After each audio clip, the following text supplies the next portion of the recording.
अब magnetic field due to a current carrying conductor, Biot Savart law देख लिया हमने, है ना। हाँ। अब हम मैग्नेटिक फील्ड, मान लीजिए कंडक्टर में थिकनेस है, क्या है कंडक्टर में? थिकनेस। तो उस पोजीशन में एम्पियर्स लॉ यूज करते हैं, तो लिखिएगा एम्पियर्स लॉ। एम्पियर्स लॉ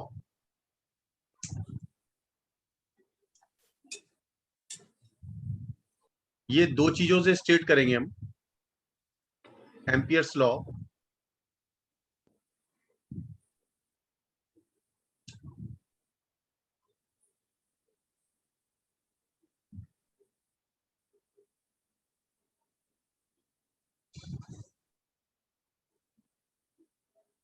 अब ये लॉ है तो इसका प्रूफ नहीं होता, इसका एक्सपेरिमेंटल डेरिवेशन, एक्सपेरिमेंटल रिजल्ट दिए जाते हैं, उसके बाद हम कंक्लूजन तैयार करते हैं, ठीक है ना। हाँ सर। लॉ का कभी कोई डेरिवेशन नहीं होता, ठीक है। हाँ। हाँ, तो लिखिएगा फॉर मैग्नेटिक इंडक्शन या for magnetic field calculation, magnetic field calculation for symmetrical current distribution,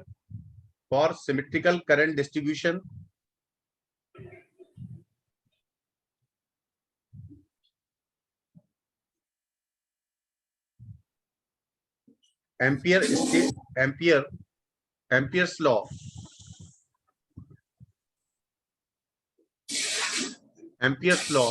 makes the calculation easier, ठीक है, makes the calculation easier। अब इसका स्टेटमेंट क्या है देखिए, this law states that the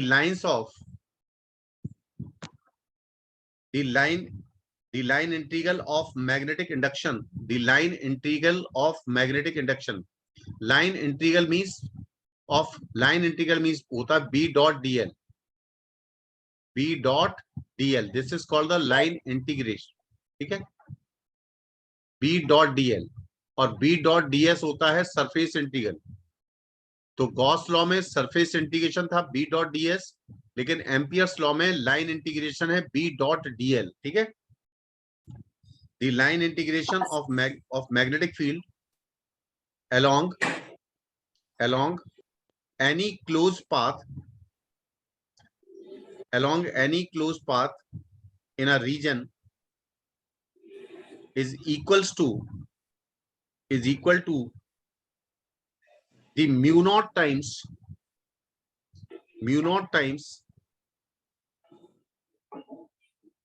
of the total current crossing the area enclosed by that closed path। Clear है? हाँ sir. अब जैसे गॉस में क्या था कि सरफेस के अंदर कितना टोटल चार्ज ट्रैप है उसका एल्जेब्रिक सम करते थे। यहां पर मान लीजिए कि आपके पास बहुत सारे करंट कैरिंग कंडक्टर्स हैं, ये है, ये जा रहा है, ये जा रहा है, और कुछ बाहर है, ठीक है। बात समझ में आ रही है? हाँ सर आ रही है। तो मान लीजिए ये करंट है I1 इसमें, ये करंट है I2 नीचे की तरफ, है ना। हाँ और ये वाली करंट I3 है। अब मैंने कोई क्लोज लूप ले लिया, क्या ले लिया मैंने?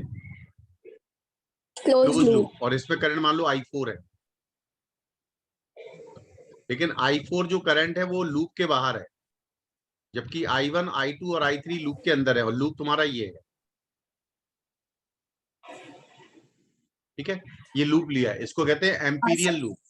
इसको क्या कहते हैं? Amperian loop. थोड़ा ध्यान दीजिएगा। अब इसमें I1 ऊपर जा रही है, तो I1 के कारण जो मैग्नेटिक फील्ड होगी उसका डायरेक्शन क्या ऐसे होगा? हाँ, सर्किल होगा। के फॉर्म में। ये किसके कारण होगी? I1 और I3 के कारण। हाँ। अगर मैं लूप का सेंस ऊपर से देखने पर एंटी क्लॉकवाइज लूं, तो जो इसके कारण मैग्नेटिक फील्ड होगी B1, और इसके कारण जो मैग्नेटिक फील्ड होगी B3 का सेंस तो वही होगा जिस डायरेक्शन में हमने लूप लिया है। हाँ सर, लेकिन B2 के कारण अपोजिट होगा। B2 के कारण क्या होगा? अपोजिट, और ये क्लोज लूप है। क्या है ये? क्लोज्ड। क्लोज लूप, इसको कहते हैं हाँ एम्पीरियल सर, लूप। हमने एम्पियर्स लॉ सिर्फ इस लूप के लिए लगा रहे हैं, ठीक है। हाँ सर, तो उसने अपना इंटीग्रेशन दिया, अपना जो फॉर्मूला दिया है बी डॉट डी एल, ये क्लोज्ड है, ध्यान रखना, क्लोज इंटीग्रेशन है। बी डॉट डी एल, ये एम्पीरियल लॉ बता रहा हूं, is equal to algebraic sum of current within the loop, ठीक है। आई हाँ sir, enclosed, I enclosed, I enclose का मतलब जो लूप के अंदर जो एरिया में से पास हो रही है, mu not times, mu naught times of I enclose, ठीक है। हाँ सर, अब इसमें जैसे इस वाले केस में ये जनरल लॉ है, ये क्या है भी? General law. जनरल लॉ है। अब इसमें जैसे I4 से कोई लेना देना नहीं है, क्योंकि I4 क्या है? बाहर है, ठीक है। हाँ, हाँ तो सर, लूप के किसी भी पॉइंट पर, लूप के किसी भी पॉइंट पर जो मैग्नेटिक फील्ड होगी, बात समझे, वो तो सारे के कारण होगी, वो तो सारी करंट के कारण होगी, बात समझे। हाँ सर, वो उन करंट्स के कारण भी होगी जो बाहर है और जो अंदर है, लेकिन जो लाइन इंटीग्रल होगा मैग्नेटिक फील्ड का उस लूप से, केवल उनके कारण होगा जो करंट एनक्लोज है। तो यहां पर इस केस में आई एनक्लोज, ध्यान रखना, आई एनक्लोज इक्वल टू लिखा जाएगा I1 plus I1 minus I2, क्योंकि I2 का डायरेक्शन अपोजिट है, देखो, I1 हाँ minus sir, I2 plus I3, ठीक है। हाँ सर, इसमें खास बात देखने वाली एक है कि जो हमने एम्पीरियल लूप लिया है उसको ऊपर से देखने पर एंटी क्लॉकवाइज लिया है। कैसा लिया है? Anti clockwise. एक सवाल आईआईटी में आया था कि भाई एक ये करंट कैरिंग कंडक्टर है, एक ये करंट कैरिंग कंडक्टर है, और एक ये करंट कैरिंग कंडक्टर है, ठीक है। हाँ सर, और इस वाले में जो लूप लिए हैं हमने, ये लूप लिए हैं, ये वाला लूप, ये वाला लूप, और ये वाला लूप,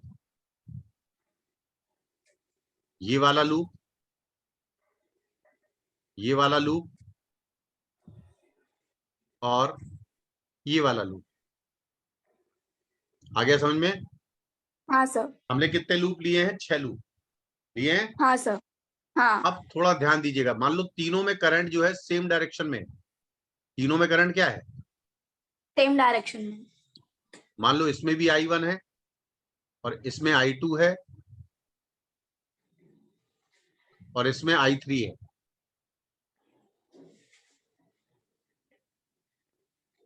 ठीक है। हाँ सर, लूप फर्स्ट है, ये ऊपर वाला लूप फर्स्ट है, और इसको हमने लूप को एंटी क्लॉकवाइज लिया है। ये सेकंड वाला लूप है, इसमें लूप को क्लॉकवाइज लिया है। ये लूप 3 है, इसको हमने क्लॉकवाइज लिया है। ये लूप चौथा है, इसमें लूप को हमने एंटी क्लॉकवाइज लिया है।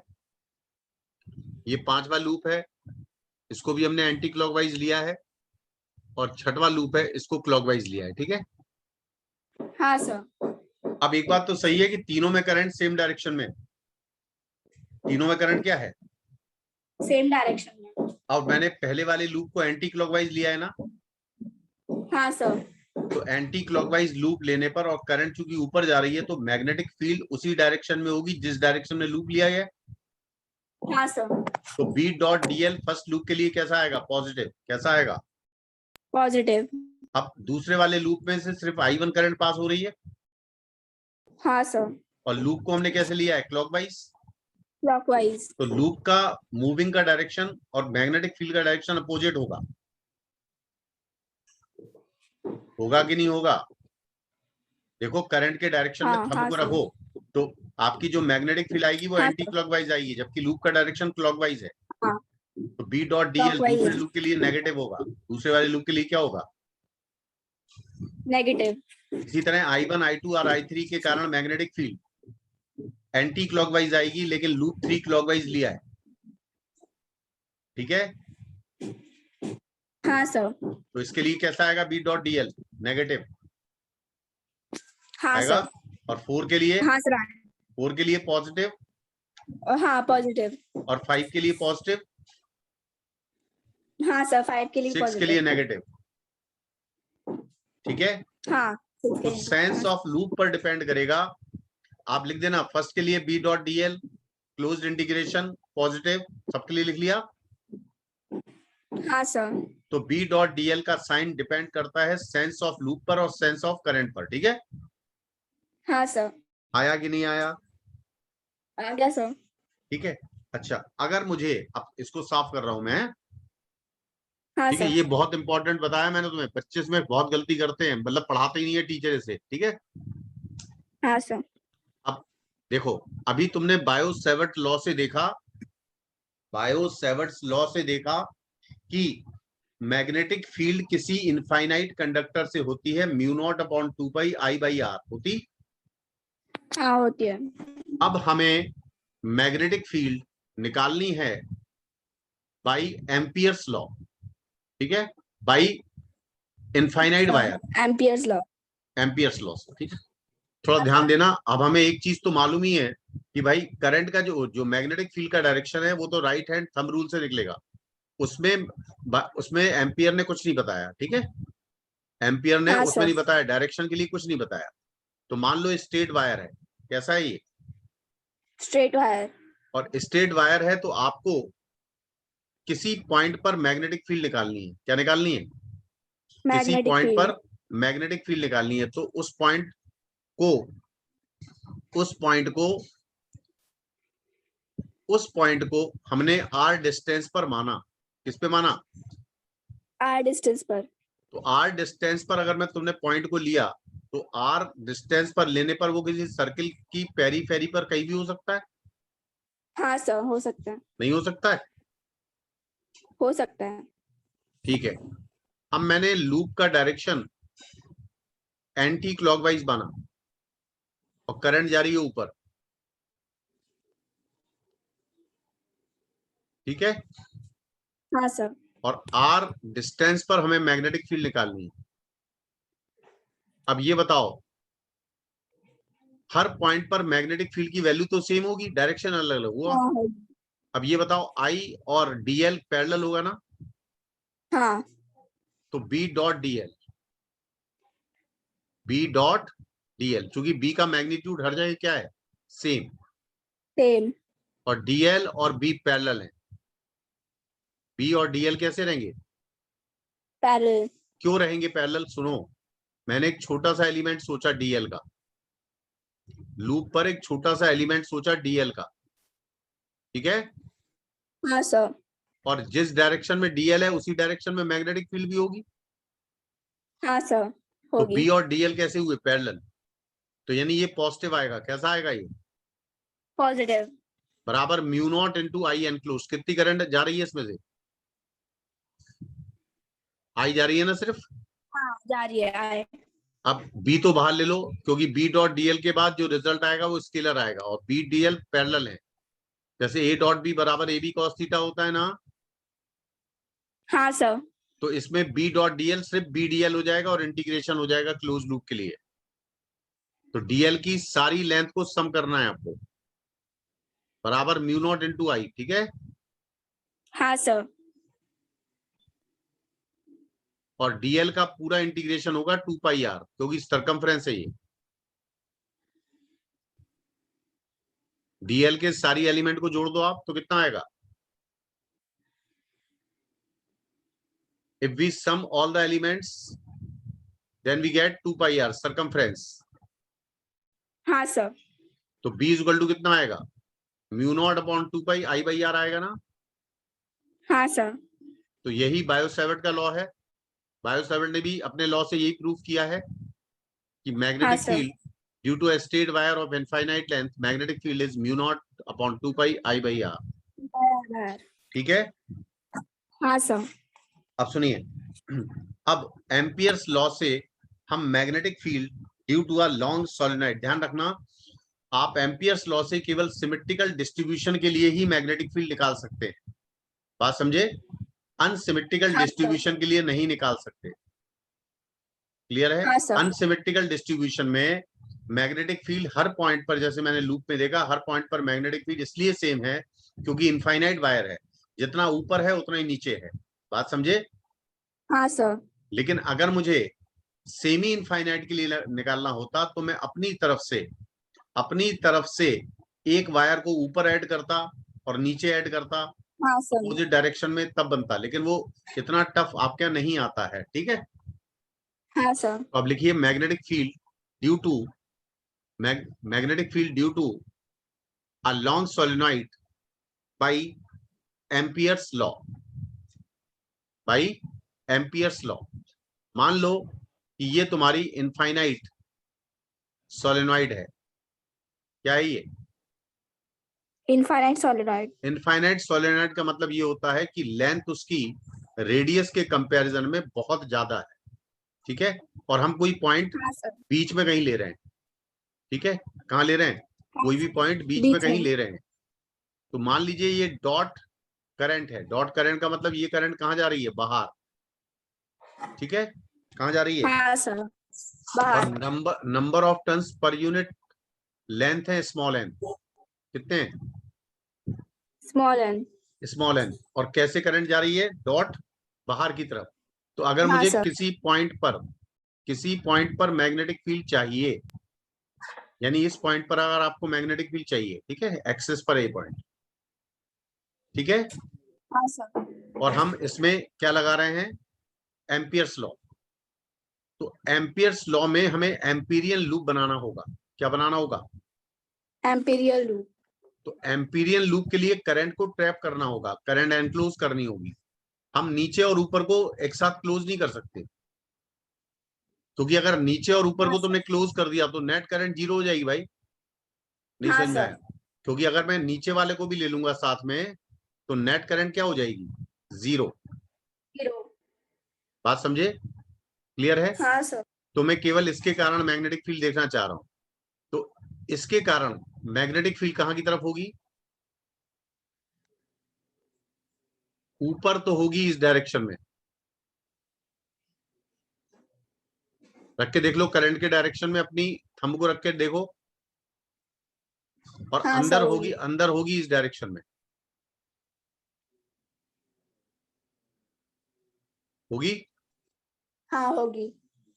और यहां पर हर जगह, इस हर जगह जो मैग्नेटिक फील्ड की वैल्यू होगी वो इस डायरेक्शन में होगी होगी हाँ होगी। इवन यहां पर हर डायरेक्शन में, इस डायरेक्शन में होगी होगी। हाँ।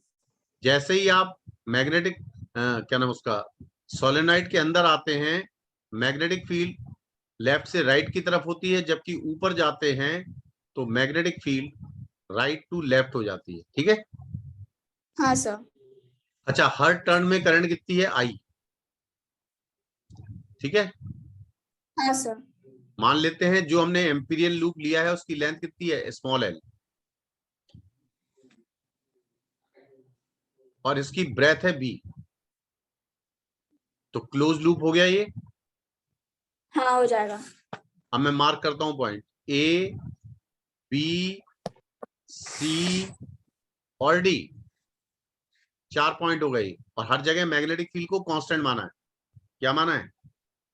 कांस्टेंट। क्योंकि ये इनफाइनाइट है। ठीक है, हाँ सर। अब बताओ कितने टर्न्स एनक्लोज होंगे इसके अंदर? पर यूनिट लेंथ पे टर्न कितने हैं? एन। एन।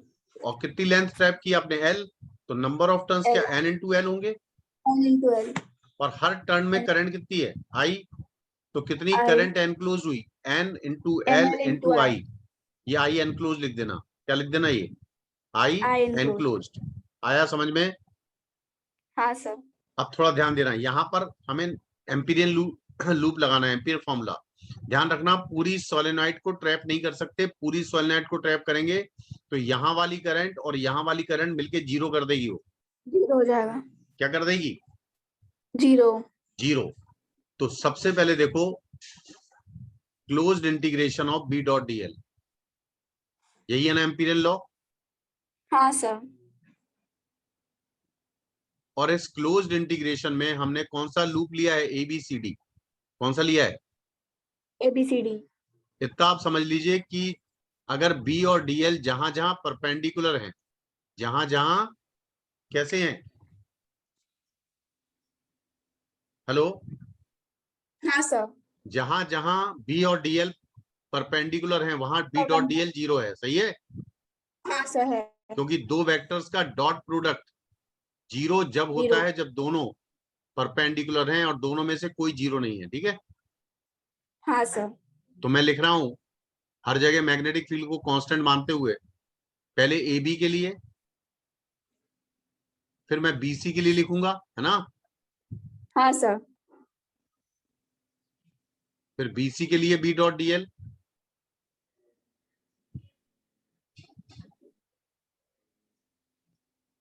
और फिर मैं लिखूंगा CD के लिए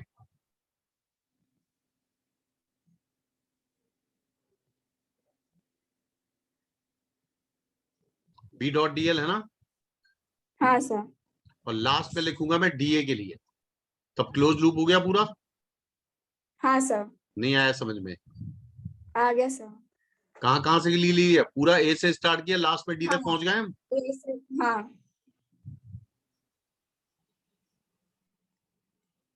B डॉट DL, ठीक है? अब ध्यान रखना जो इंडिविजुअल लगाए हैं आपने उस पर कभी भूल के भी क्लोज नहीं लगा देना, क्योंकि कोई DA क्लोज लूप नहीं है, ठीक है? हाँ सर। अब थोड़ा ध्यान दो, क्या BC वाली आर्म जो है वहां पर मैग्नेटिक फील्ड और DL क्या परपेंडिकुलर है? B से C तक गए तो B यहां है और BC से ऐसे गए, ऐसे जा रहे हैं ना हम। हाँ सर। तो BC जब B से C पर पहुंचे तो BC वाली लेंथ क्या इस मैग्नेटिक फील्ड के परपेंडिकुलर है, चाहे नीचे देखो या ऊपर देखो? नहीं आया समझ में? आ गया सर। तो इसका मतलब ये वाला पोर्शन देखना, ध्यान से सुनना, ये वाला पोर्शन चूंकि B और DL परपेंडिकुलर हैं इसलिए ये वाला पोर्शन क्या 0 होगा? हाँ सर होगा। इसी तरह जो लास्ट में DA लिखा हुआ है, क्या DA पर भी मैग्नेटिक फील्ड परपेंडिकुलर है? हाँ सर। तो ये दोनों पोर्शन कितने हो जाएंगे? 0। कितने हो जाएंगे? 0। 0, यानी ये भी 0 होगा क्योंकि बी और DL in case of BC perpendicular है और ये भी 0 है, ठीक है ना? हाँ सर। अब एम्पीरियल लॉ क्या कहता है, म्यू नॉट इंटू आई एनक्लोज्ड, और आई एनक्लोज्ड कितना है, N इंटू L इंटू आई, क्यों भाई? हाँ सर। अब बताओ B डॉट DL ये जो पोर्शन आएगा इसमें B और DL दोनों पैरेलल हैं। देखो इस केस में B और DL कैसे हैं, हाँ पैरेलल है। और यहां पर भी C से D में B और DL कैसे हैं, पैरेलल। हाँ सर। तो इसका आंसर क्या BL आएगा? तो टोटल लेंथ हाँ हमने सर L मानी और उतना ही इसका इसका भी आंसर BL आएगा। हाँ। तो लेफ्ट हैंड साइड वाला क्या 2BL हो जाएगा? हाँ हो जाएगा। हो जाएगा ना? हाँ। देख लो अच्छी तरह से। हाँ सर हो जाएगा।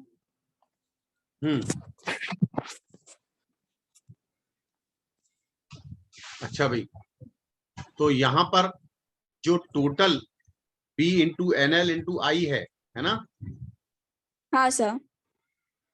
अब ऊपर वाले के कारण ये आई, ऊपर वाले के कारण, सिर्फ ऊपर वाले के कारण क्या 2BL आई? हाँ आ जाएगी। 2BL into equal to mu nought into NI आया, हाँ NL आई। सर। लेकिन किसके कारण आई है, केवल किसके कारण आई है? हमने ऊपर वाले टर्न लिए ना, हाँ।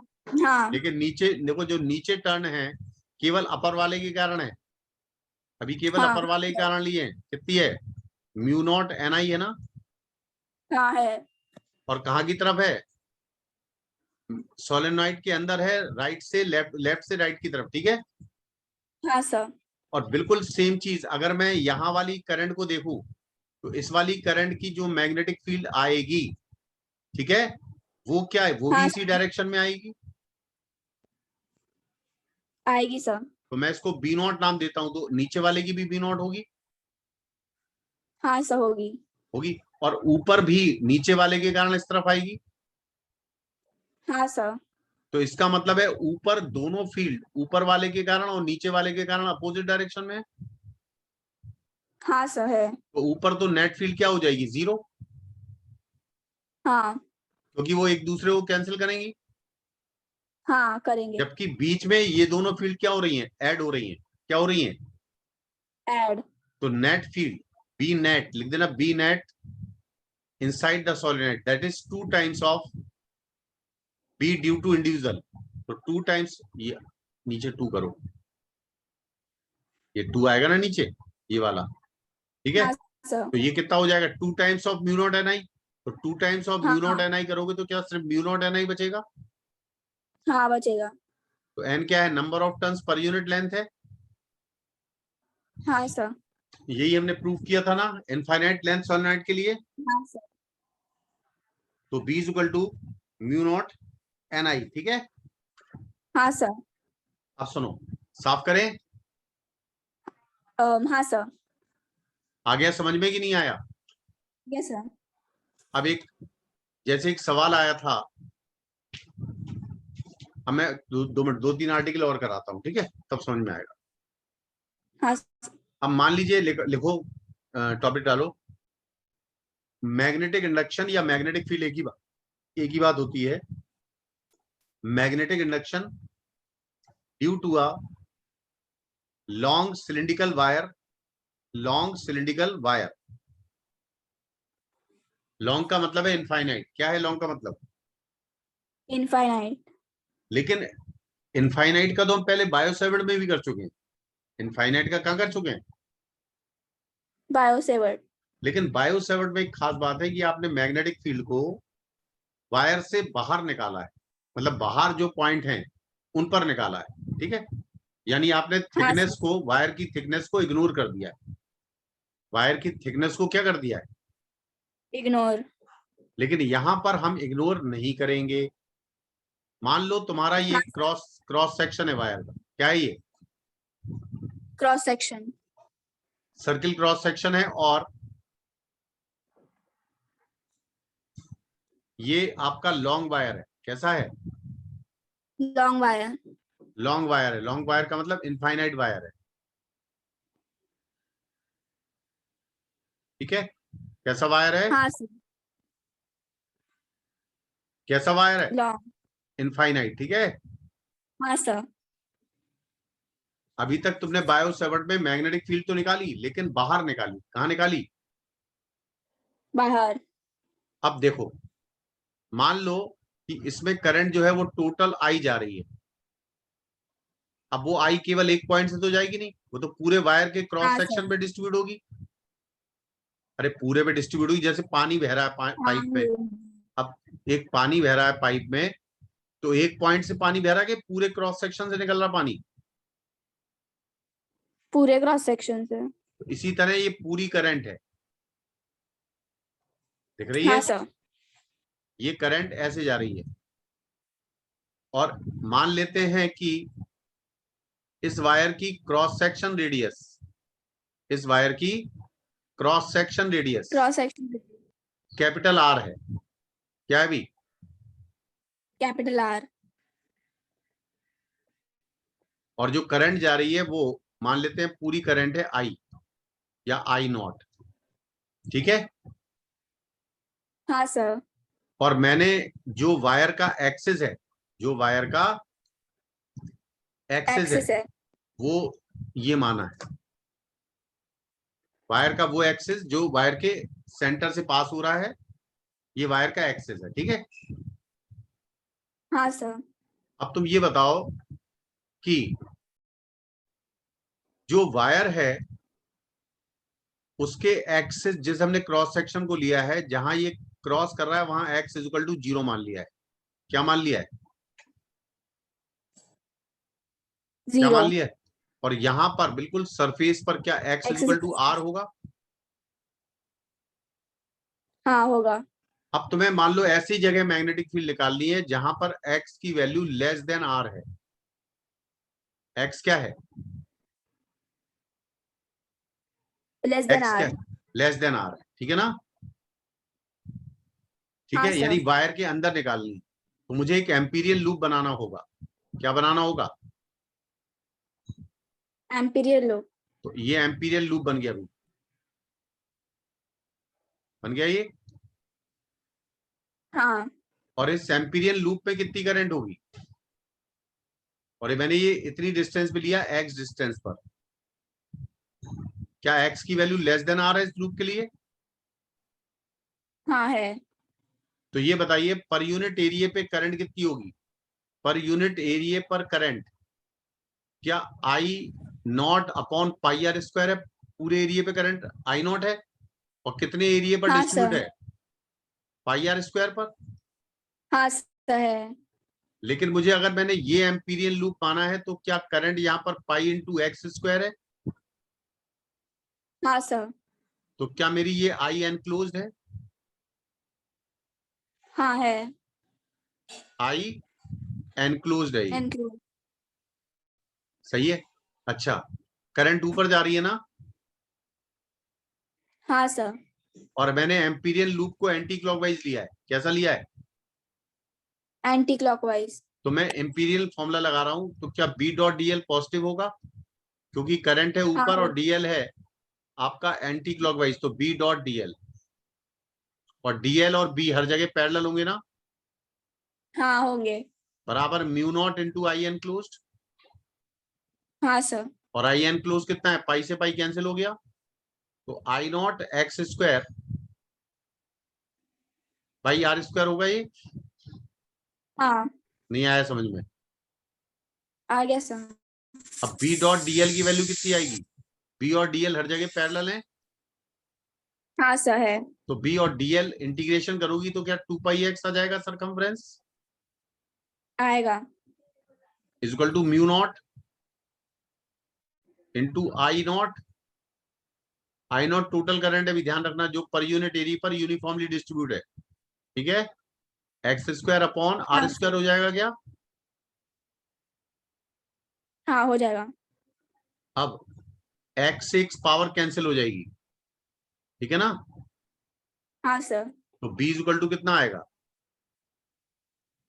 बी इज इक्वल टू कितना आएगा? Mu nought upon 2 pi. हाँ आएगा। B is equal to mu nought upon 2 pi I not X, है ना? हाँ सर आएगा। अपॉन आर स्क्वायर, ये आएगा ना?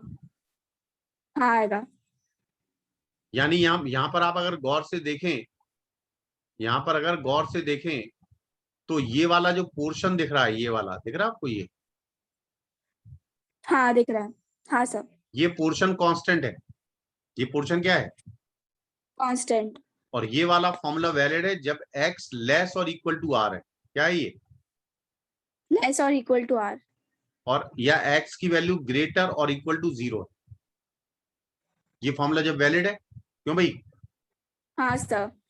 यानी यहां पर x की मैक्सिमम वैल्यू r हो सकती है। हाँ हो हेलो, सकते हैं। तो यहां पर क्या b directly proportional to x आ गया? क्योंकि हाँ आ बाकी सब जाएगा। तो कांस्टेंट है। आया कि नहीं आया? हाँ।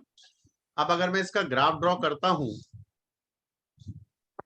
अगर मैं इसका ग्राफ ड्रॉ करता हूं b का और x का, थोड़ा ध्यान से देखना।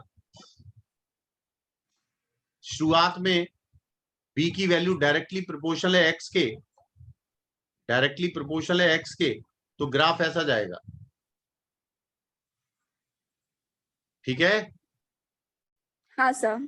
तो यानी ये मैग्नेटिक फील्ड है, और यहां पर मैं चूंकि x के डायरेक्टली प्रोपोर्शनल है, तो जैसे जैसे x बढ़ रहा है, मैग्नीट्यूड, तो x is equal to R पर क्या ये मैक्सिमम फील्ड है? हाँ है। नहीं समझ में आया? सबसे ज्यादा फील्ड तो x is equal to R पर होगी ना, हाँ होगी। क्योंकि x की मैक्सिमम वैल्यू r से बड़ी हो ही नहीं सकती है ना? हाँ सर। अच्छा, जब x ग्रेटर देन r है तो मैंने इससे पहले फॉर्मूला ड्राइव किया, b is equal to mu nought upon 2 pi i by x। क्या है ये? अभी करा ना, i बाई r। हाँ तो यहां पर लिख देंगे i नॉट बाई x। ठीक है। हाँ सर। अब तुम जरा ध्यान से देखो, इस पोर्शन को देखो, इस पोर्शन को जो मैं क्लोज कर रहा हूं, ट्रैप कर रहा हूं, ये कांस्टेंट है ना? हाँ सर। तो क्या बी इनवर्सली हाँ है। Proportional to, B inversely proportional to x आ गया? हाँ आ जाएगा। और यहां पर एक्स ग्रेटर देन आर होगा। क्या होगा यहां पर? Greater than R. यानी अगर वायर के बाहर लिया जाए कोई पॉइंट, तो magnetic field inversely proportional to distance from axis होती है। तो मैग्नेटिक फील्ड इस तरह डिक्रीज होगी। देखो, ये दिख रहा है? हाँ सर। यानी इसके बाद से बायोसेवर्ट लगता है, इससे पहले एम्पीरियल लगता है। क्या लगता है इससे पहले? इससे बायोसेवर उस और फिर यानी एम्पीरियल। आर से बाद से लगता है बायोसेवर्ट, और उससे पहले क्या लगता है? एम्पीरियन।